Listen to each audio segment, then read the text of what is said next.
What's up everyone, it's Dwarfin87 here to bring you a new video. Welcome back to Today in WoW. Today we're going to be looking at the daily activities for World of Warcraft as well as some of the news that came in from yesterday.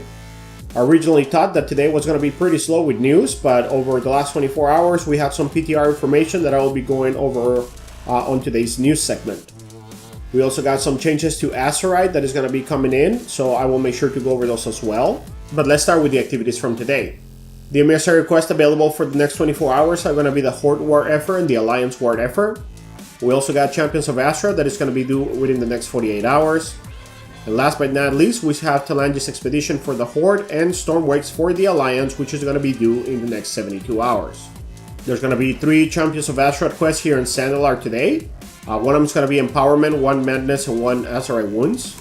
Zulduzar is going to have the first one, which is going to be Azerite Madness on the north portion of the map. Nazmir is going to have the last 2. One of them is going to be Azerite Empowerment on the east northern side of the map, and the last one is going to be Azerite Wounds, which is going to be on the west side of the map. Kultiros is going to have the final 3, which is going to be Azerite Empowerment and 2 Azerite Mining.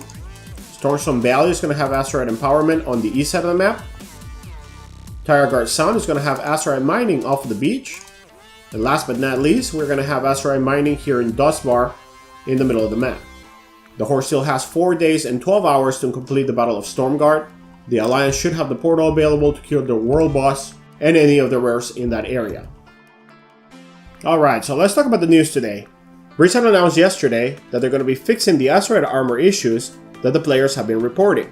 In a post to the forums, they addressed the issues that the community has had regarding armor, focusing mostly on the overall availability. The way that they put it on the post regarding the lack of agency. When an item drops, it feels like you're not really getting much for it, which is true. So the options that we're getting are very either generic or they're just one-sided for one specific spec. So you don't really get a choice. You either get the generic trade or you get the trade that actually is going to help you. In addition to that, they did address the trade depth, which basically means that the traits that are beneficial for our class, there's usually just one that is just the best mathematically. So they're looking to address the availability of the traits and how they can make more traits that are more appealing to the player base. The way they're going to address this is that they're going to be providing Azerite armor through emissary rewards. The emissary reward armor being awarded to you through this method is going to be up to level 370. Of course, it's going to be based on your current item level, so as you're gaining more item levels, it's going to go higher and higher until level 370. They're also going to be adding a new outer ring to the Azerite armor, which is going to basically be tier 4. This will allow you to have 2 spec-specific options available on this specific tier, in addition to the ones that we were getting on tier 3. And last but not least, they are looking into creating more individual traits. They're looking to implement this a little bit towards Ties of Vengeance and forward. Their goal is to make more generic traits to be decent, while still providing us with spec-specific traits that is going to basically help us improve our performance overall. Some of these changes they mentioned that they are not going to wait until Tides of Vengeance.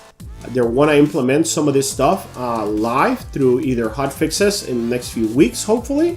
So as those changes kick in, I will make sure to cover those through my videos. Now to discuss the PTR information that was uncovered yesterday. The first thing we're going to go over is going to be achievements and class changes. A lot of classes got updates on their PvP talents, as well as some of the tier 4 Azerite traits for the outer ring. So if you want to look a little bit closer to see what's available for your class, the link is on the description for the Wowhead article. There were a lot of changes that were uncovered, so I would strongly suggest you go in there and take a look at your classes. Keep in mind once again that these are PTR changes. Nothing has gone into effect yet, so take it with a grain of salt.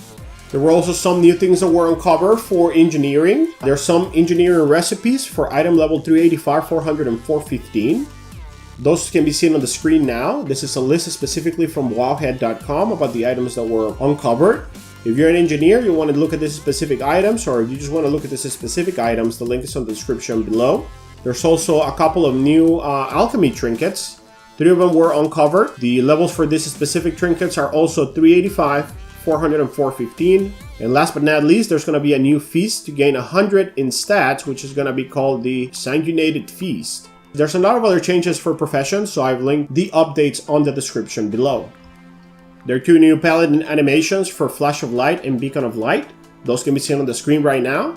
If you want to look at those videos, the link is also in the description below. If you were interested on the updates for the Heritage Armor, the Heritage Armor is now available in the dressing room. You should be able to visit the dressing room in wowhead.com and look at the pieces that are available. There's also a few battle pets that have become available and can be purchased through the Gnomeregan dungeon for battle pets.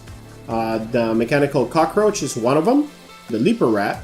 There's also a rechargeable alarm O-Dog battery, which is going to give you the alarm dog, which can be seen on the screen now. Mini Spider Tank will be available as well, and also the Wicker Wraith. There's also going to be new outputs available for the 7 Legion and the Honorbound once you read Exalted. There's going to be new treasure map missions that are going to be available for island expeditions. You can check all of this stuff out at the link below. Coming up in Titled Benches, you're also going to have the ability to queue for the solo LFR versions of Legion raids. You should be able to access this in Dalaran. You need to speak to Archmage Timar to gain access to these. Why would you ever want to go in there? Well, it's very simple. You can go in there and farm some of the rare stuff. There's a toy in there for the Golden Hearthstone card for Lord Jaraxxus. You can also get the Abyss Worm, which is a mount. On one of our previous videos, we talked about Faction Incursions. Faction Incursions are now available for testing on PTR. Some of the screenshots from wowhead.com can be seen on the screen. As you can see, some of the Incursions award level 370 armor, and some of them, of course, award Azerite. One thing that I mentioned in our previous video was that this is a good way for you to be able to level your alts, just like with Legion Assaults. You can just basically take your character to that specific place, complete that assault, or in this case, an incursion, and you'll be able to gain XP and armor from there. As of right now, the incursions are set on a 20-hour timer on PTR, but that doesn't mean that that's going to be staying like that. In order for you to have access to these incursions, you're going to have one character from your account who has already unlocked World Quest.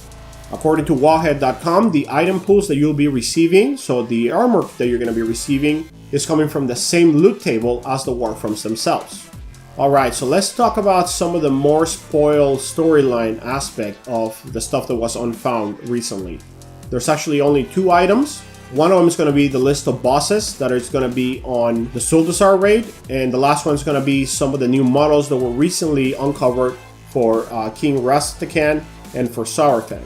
This is a new model that was uncovered for Rastakhan on this specific build. It looks like this is going to have to do with the fight that we're going to have between the Alliance and Rastakhan.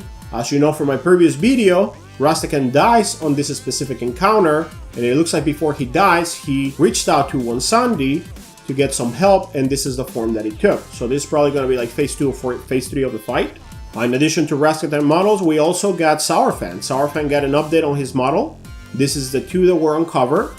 It looks like one of them will be wearing a hoodie, the other one won't. If you remember from our previous video when we talked about Saurfang, he will be escaping from Stokegates, and we're going to be assisting him on his escape. So it looks like this is the model that we're going to be helping along the way. Blizzard also announced that starting on Monday, October 8th, they will be conducting the first stage for the Siege of Zuldazar. There's a list of known bosses posted on wowhead.com, so I'm going to put the link in the description for you guys to check it out. As we already talked about a couple of them, we talked about Frida Ironbellows, King Grog, and Grog the Revenant, which is going to be the Alliance part of it. We talked, of course, about High Tinker Megatorque, and of course King Rastakhan for the Alliance. And of course we're going to be fighting Jaina Proudmoore as the Horde on the last boss of the instance, hopefully. If you want to look a little bit more information on that, you're welcome to do so on the description below. I will cover any of the things that get uncovered during the testing on October 8th, so keep an eye out for that specific video. That's going to be it for this video, guys. I hope you guys enjoyed the content. I know this was a little bit of a lengthier video, but we did get a lot of stuff from yesterday. If you have any comment or questions, don't forget to post those below. This is Dwarfin87 signing off. See you in our next video.